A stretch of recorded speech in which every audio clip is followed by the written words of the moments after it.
Husband ধনী হোক। মেয়ে যদি চায় যে তার হাজবেন্ড ধনী হোক, মানে এটা কি অন্যায়? একটা মেয়ের জন্য কি এটা অপরাধ? আমি মোহর নারীর অধিকার। হ্যাঁ, দেনমোহর নারীর অধিকার। পুরুষ এই জিনিসটা পাবে এরকম কথা কোথাও বলা নেই। এটা পুরুষকেই দিতে হবে, এবং এটা ডিভোর্সের সময় দিতে হবে তা না, এটা কিন্তু আগে দিতে হবে। আপনি যেহেতু বললেন এখনকার অনেক মেয়ে কিন্তু আছে যে টাকার জন্য বিয়ে করে 2 দিন পরে চলে যান, এটা তাহলে কি হবে? আসলে শুধুমাত্র টাকার জন্য কোনো বিয়ে করে এই জিনিসটা আমি বিশ্বাস করতে পারছি না। কারণ হচ্ছে যে টাকার জন্য কেন সে বিয়ে করবে?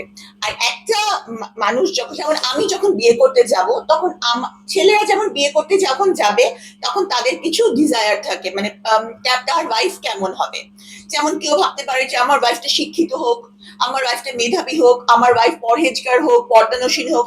কেউ চাইতে পারে যে আমার ওয়াইফ সুন্দরী হোক, হ্যাঁ, এরকম চাইতে পারে। সেরকম মেয়েরাও তো কিছু চাইতে পারে। কোনো মেয়ে যদি চায় যে তার হাজবেন্ড ধনী হোক, মানে এটা কি অন্যায়? একটা মেয়ের জন্য কি এটা অপরাধ? আমি চাইতেই পারি যে, যেমন আমি নিজেও চাই যে আমার হাজবেন্ড ধনী হোক।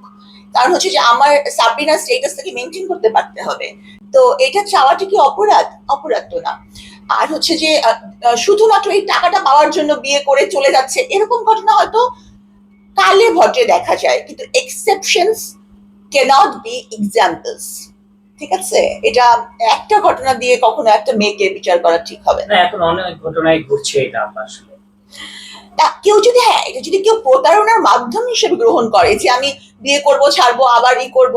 আর পুরুষরাই বা এমন কেন যে জেনে শুনে বারবার তাকে গ্রহণ করবে? তাও তো হওয়ার কথা না। পুরুষরা কি বোকা নাকি? তারা মেয়েদের চেয়ে 10 গুণ চালাক। আপনার মতো সুন্দরী থাকলে তাদের প্রেম করবে না, ছেলেরা বিয়ে করার সময় হচ্ছে সুন্দরী চায়, তারপর চায় যে তাদের বউটা শিক্ষিত হোক, আবার সেই শিক্ষিত বউ ঘরে সারাক্ষণ বাসন মাজা করুক, তারপরে মানে সবার পরিবারের সবার সেবা করুক, গাড়িটা ড্রাইভ করুক। মানে ছেলেরা একদম ফুল প্যাকেজ চায়। হ্যাঁ, ছেলেদের চাওয়ার কোনো শেষই নাই।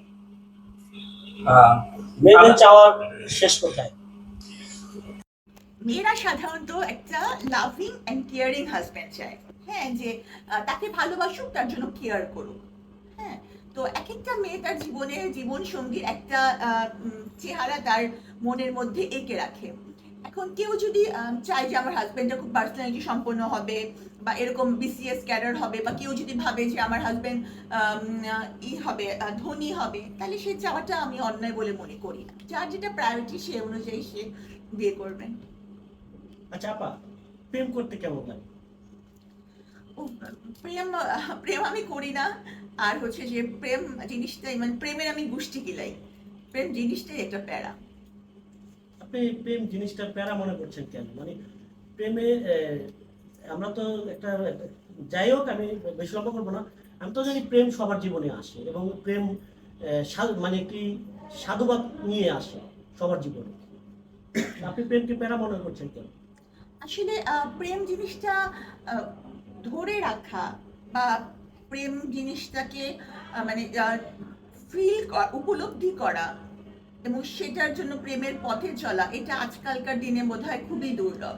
যেমন আমি নিজে এ ব্যাপারে আমি আমার মানে মরহুম স্বামীর কাছে যে ধাক্কাটা খেয়েছি, এরপর আমার মানে এই প্রেম বিষয়টার প্রতি আর কোনো আস্থা আমি রাখি না। তবে হ্যাঁ, জীবন সঙ্গীর জন্য বিয়ে করাটা জরুরি, সেটা ঠিক আছে, কিন্তু এই প্রেম দুনিয়ার প্যারা আর এগুলোর উপর আমার বিশ্বাসও নেই।